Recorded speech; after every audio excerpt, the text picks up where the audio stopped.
Hi. All right, guys, we got some big freaking drama today, all right? Sound the alarms. We have a drama alert.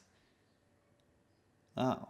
And this definitely isn't drama that I'm like 2 weeks late to because I was busy talking about Lord of the Rings last week. I'm definitely on time with this one. And that drama is it okay morally to react to something on the internet? By the way, if you are watching this video just because of the topic, I'm going to ask you not to react at all to this video. Even if you're not like a streamer or anything, just please do not react to this video. Please just kind of watch silently. That's how I acquire the most amount of engagement, obviously. So as you can obviously tell, I have a bias here. I don't understand how this became a controversy in the first place. So this whole situation was kind of kicked off by a creator known as Dark Viper AU, a GTA 5 speedrunner. He posted this really long, creepy manifesto called How the React Grift Works, and we're gonna start by reading through that a little bit today. A reactor will take the labor of others from within the market and without their consent use it to compete with those same laborers. They take a video that took 500 hours of labor to make, spend 20 minutes watching it, and put it back into the market as something new, containing 500 hours and 20 minutes of labor. They will have spent none of the time or money that the original creator did, but will end up with a competitive, compelling product. This is the foundation of Dark Viper's argument that doesn't make any sense. He has this delusion that online space is similar to like a market where you only have a finite amount of viewership. That's insane. And it also implies that the viewer experience of watching someone react to something and watching the original content is the same when it's not. Some people might say it's exactly the same, but as someone who watches other streamers watch MasterChef, it's very different than watching it on your own, and that goes for any other kind of content. The more a reactor takes from the finite pool of exposure, the less there is for anyone else. Completely wrong. Not even remotely true. Indirectly, the reactor gets all the merch sales, ad revenue, and direct donations that would normally go to other creators absent their theft.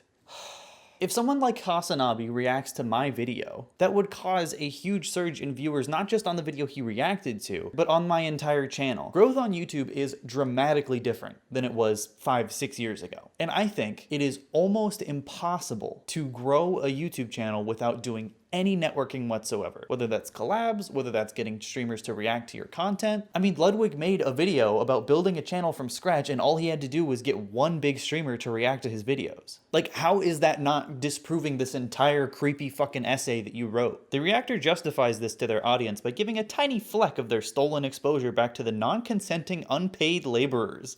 I love this like hideous blend that he's made of like the labor theory of value with like free market economics.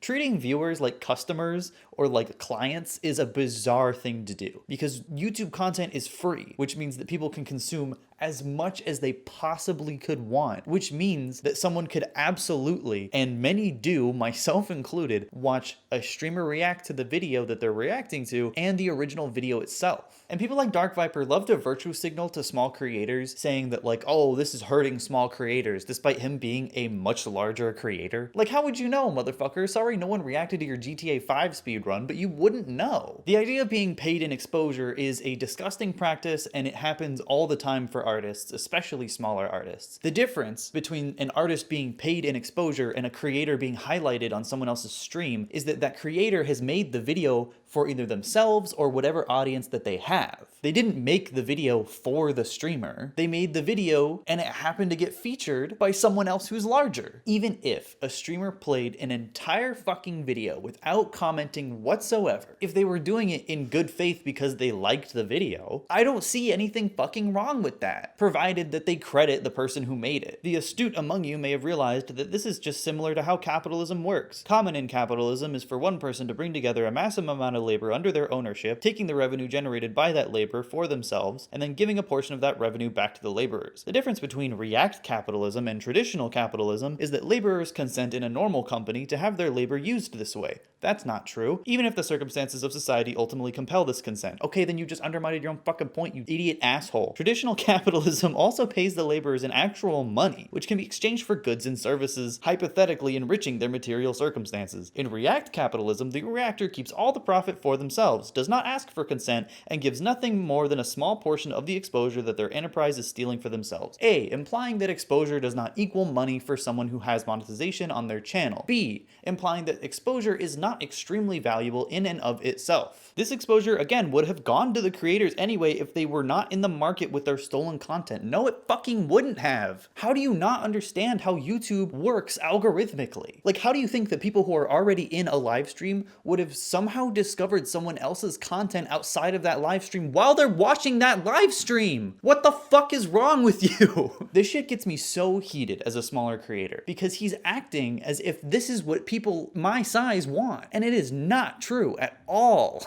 Even if someone with 20 fucking viewers on stream reacted to my content, that's a good thing overall. The more people see my content, the better. That's what I make content for, is for people to see it. Even if that 20 viewer stream doesn't directly result in a boost for my channel, just the fact that those 20 people have seen my content and can recognize my voice, my style, my name, that's a good thing. Even under a capitalist understanding of how content creation works, it's fucking advertising. You can likely also see why actual content creators hate reactors, even though there was a huge movement in 2016 to call them out. Love that, actual content creators. I'm not a real content creator, says the GTA 5 streamer. Okay, that's actually exactly what I want to talk about. The 2016 movement to call out React content. I think 2015 and 2016 embedded a lot of attitudes in YouTube culture that still persist today. And one of those attitudes is exactly this. The idea that React content is bad because a bunch of creators 6 years ago said that it was. The big thing that React YouTubers were doing at the time was reacting to animations without crediting the animator. And that is very, very different than reacting to someone like myself whose face and voice are constantly throughout the video. But if a streamer reacts to an animation, people in the chat can ask, what is this? You can put in chat commands like !video or some shit and see exactly what the video is and get a link to it. There are mods, there are people that can interact with you in real time to tell you what the fuck is going on the screen. Like, how do people think that these are comparable platforms in the first place?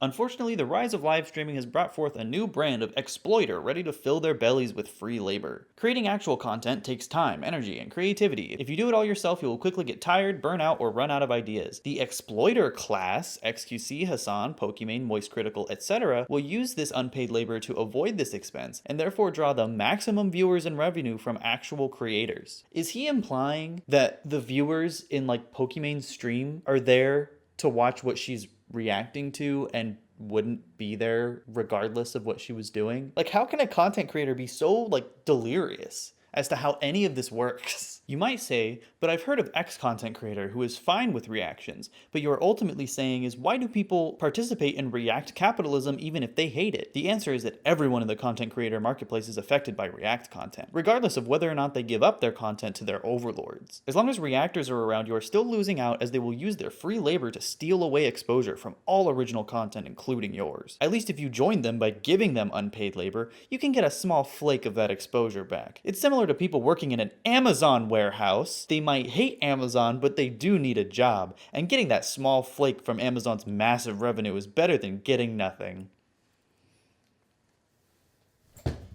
That is one of the most aggressively out of touch things I've ever heard a content creator say. Having your content reacted to on a stream is the same as working in an Amazon warehouse. Like, I don't even know if I can break this down in a way that makes sense. We make YouTube videos, you fucking clown. And again, referring to YouTube and Twitch as a content marketplace is just wrong. The content that we make is free. Like, there's no way for a viewer to be like, oh, I would love to watch this video, but I just can't. I just can't. I'm out of viewer points. Which is exactly why if a larger creator on Twitch is reacting to a video on YouTube with 50,000 viewers, if even 500 people go and type your name in the search bar and watch another video, that's 500 people that would have not seen your content otherwise. The constant insistence that you're stealing exposure from people is the exact opposite of reality. Before I move on, I want to draw the comparison that Dark Viper made on Twitter comparing React streamers to people who might commit sexual assault. Awful. How often he has to make these extreme parallels to genuine human suffering is kind of disgusting when you realize that we're just talking about fucking content creators and YouTube. But it also shows like a real desperation in people to understand his argument, despite the fact that it doesn't make any sense. And he's trying to guilt you into feeling bad if you disagree, because creators are being treated like Amazon workers or sexual assault victims. Totally normal thing to think. So much before I made this video, Charlie, Moist Critical, made one about the same thing, this creepy article that Dark Viper wrote. He made some great points, but ultimately I think he was way too nice, which is part of the reason I wanted to make this video. I don't like accusing people of being clout chasers because I want to give people the benefit of the doubt, but there is no fucking human way that Dark Viper is doing this in good faith. And he got what he wanted. He got a large streamer to acknowledge him. He started an entire fucking movement against fucking React content, resurrecting 2016 mentalities in the wrong context. And then he got to make 2 videos with fucking Moist Critical in the thumbnail, and that earned him like a total of 1 million views in like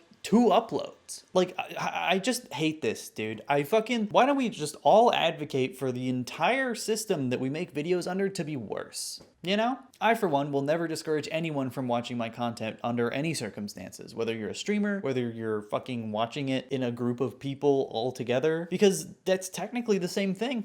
If you had a group of 10 friends over and you put my video on a fucking big screen, those impressions are lost now because you showed it to other people. Go out and stream yourselves watching someone else's content and do it for me. Thanks for watching my video. Please click like if you had a good time, or subscribe for more videos just like this every week. Remember that stealing is cool. See you later. Bye! Thank you so much to my incredible supporters over on Patreon. Consider checking out the Patreon if you want to see video thumbnails early and little sneak peeks as to what I'm making throughout the week. It's $5 a month and you get your name at the end of videos just like this. Thanks again, and I'll see you next time.